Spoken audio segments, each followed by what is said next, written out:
তুমি কি খুশি? হ্যাঁ। তাদের হাসি আমার ভালোবাসা। একটু হাসি দাও।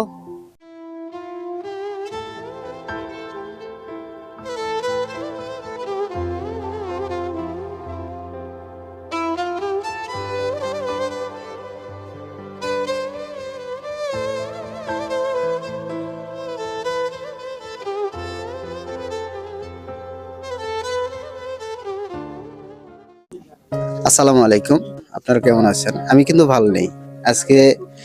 দুপুর থেকেই যাই পারি একটু সাহায্যের হাত বাড়িয়ে দিয়েছি।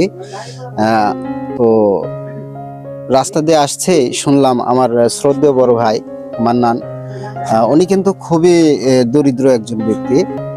ওনার একটা বাচ্চা আছে, সে বাচ্চার হাত মনে হয় ভাঙে গেছে।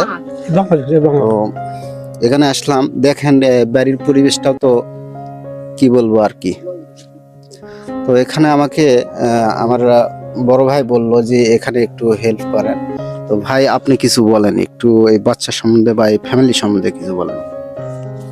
আসসালামু আলাইকুম।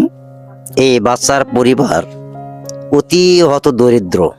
তো এই বাচ্চাটা আম গাছ থেকে পড়ে যায়, তার হাতটা ভেঙে যায়।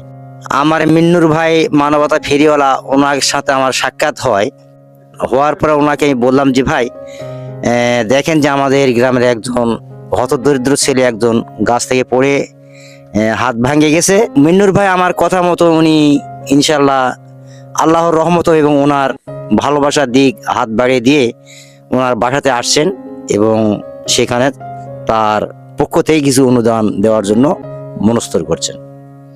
তো ভাই যেটা বললো মানবতার ফেরিওয়ালা, আসলে আমি তা না। আমি কিছু আর্থিক সহযোগিতা করতেছি, এটা শুধুমাত্র প্রবাসীদের জন্য। খুব আনন্দিত পাচ্ছি, আর বিশেষ করে তাদের জন্য দোয়া করতেছি যারা এই টাকাগুলা দিচ্ছে। আমি চাই তারা আরো আমাকে উদ্বুদ্ধ করবে এই কাজগুলো করার জন্য।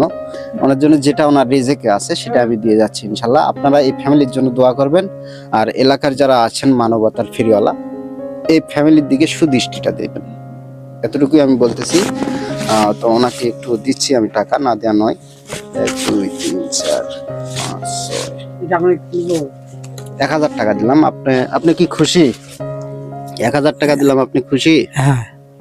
বাবু তুমি কি খুশি? হ্যাঁ। একটু হাসি দাও। আমি এরকম বাচ্চাদের হাসিটাই পছন্দ করি, তারা হাসুক সব সময় আমাদের মাঝে, এই হাসিটা আমি পছন্দ করি। ওনার মা নেই, কিন্তু ওনার বাবাটাও অসুস্থ। আপনারা ভিডিওটি সম্পূর্ণ করলেই দেখতে পারবেন তাদের কি অবস্থা। আমি চাই সব ছেলে মেয়েরা এরকম হাসুক, তাদের হাসি আমার ভালোবাসা।